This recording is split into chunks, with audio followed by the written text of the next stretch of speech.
Good afternoon. I'm Kevin O'Neill, and I'll be presenting for emergency planning and preparedness. This presentation will go over the hazards, man-made and natural, that Bradenton, Florida will face. And a lot of these will be because of its location on the coast, under the bay, and in vicinity of a major river system. I'll be going over these risks and the vulnerable populations affected and why mitigation is sort of essential for the life of this city. So, starting off, Bradenton's coastal location makes it pretty prone to natural hazards like hurricanes, floods, and storm surges. For example, flooding affects nearly two-thirds, if not over, all major buildings and homes in the area.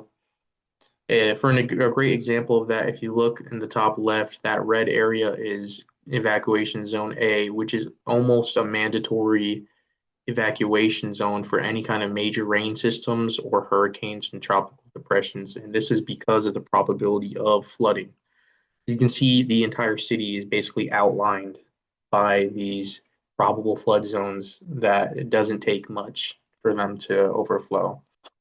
Another hazard that Bradenton, Florida faces are hurricanes, like Hurricane Helene just last year had brought devastating floods, which caused millions in damages. And that's probably the most expected natural hazard in Florida besides flooding. And one that I thought was a little unexpected just based on my experience of how hot Florida's always been my entire life is actually the heat waves increasing to the fact that by 2050, it's projected that we'd have over 3 months of days over 94 degrees Fahrenheit, which is intense if you include the nearly 100% humidity every day in the area. This will obviously strain our community just based on, nobody likes to be that hot, as well as the air conditioning systems will be strained to the point of failure. And that could cause hundreds of thousands of dollars in damages alone for the community. So, those aren't the only hazards in the community. There's also man-made hazards. And these man-made hazards usually are compounded with the natural hazards.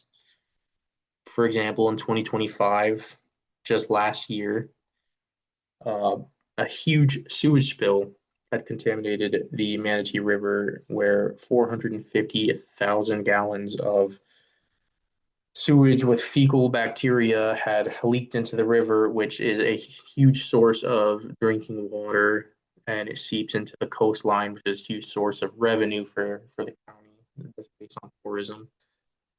Another man-made one is dam releases, which cause unexpected flooding inland on the outskirts of the county that are not usually prone to flooding, other than the dam. And that just kind of highlights the sensitivity of the land to rain. These dams released during last year's storm season had caused unexpected flooding in neighborhoods like Parrish and Lakewood Ranch, which are again on the outskirts of that county. And then, of course, power outages during any kind of major storm, especially hurricanes. These power outages will stall recovery efforts, which, the cost of recovery efforts usually skyrocket, as well as the cost of life tends to increase with the extension of power outages. So I think these man-made issues kind of highlight our need to have infrastructure kind of cater to these natural and man-made hazards. So, with that being said, I want to jump into the vulnerable populations, and I think the most vulnerable would obviously be the coastal islands. So, with the coastal islands like Bradenton Beach and Anna Maria Island, these areas are practically on sea level. Um, so, they're very susceptible to flooding and storm surges. Excuse me. Hurricane Helene last year had caused significant damage to homes and infrastructure, which broke bridges and buried the roads and a few feet of sand. This obviously is going to impact residents uh, not being able to get home if there is a home left, and also the tourism industry taking a hit just based on the inaccessibility of the islands themselves.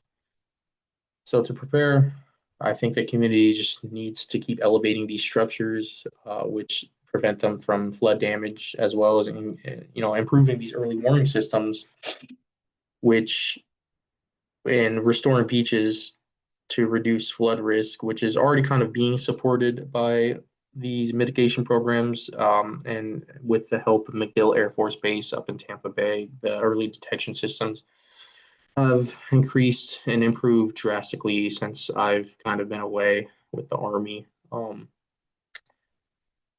With that, I want to jump into the mobile residents slash low income residents. And I just mobile resident homes particularly face heightened risk. They're susceptible to floods and even wildfires because a lot of these are built in high density vegetation areas that are prone to these fires spreading quickly, and the buildings themselves are prone to wind damage and fire damage. Again, Hurricane Milton, which was about a month after Hurricane Helene in 2024, damaged numerous units. And the community's main efforts were to, try to fix these homes, enhancing these evacuation plans for these areas, and trying to get these low income and mobile home households the proper insurance.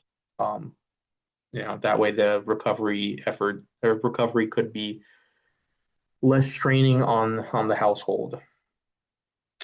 And with that, there we go.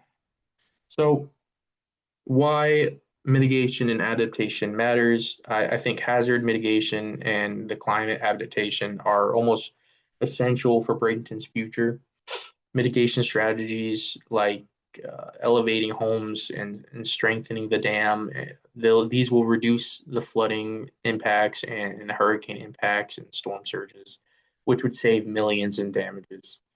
Adaptation measures like addressing the rising seas and extreme heat, I think together these efforts would protect most of the community's buildings, which would ensure that Bradenton can maintain its resiliency as these hurricanes increase in intensity and the sea level rises and the heat rises. And I think that all of those are kind of important for the health and lifetime of this city. And that would conclude my brief. Here are the references that I used, the 4 peer-reviewed articles, as well as official mitigation strategies and impact reports from the state of Florida and Manatee County themselves. Thank you for listening to my analysis of Bradenton. Goodbye.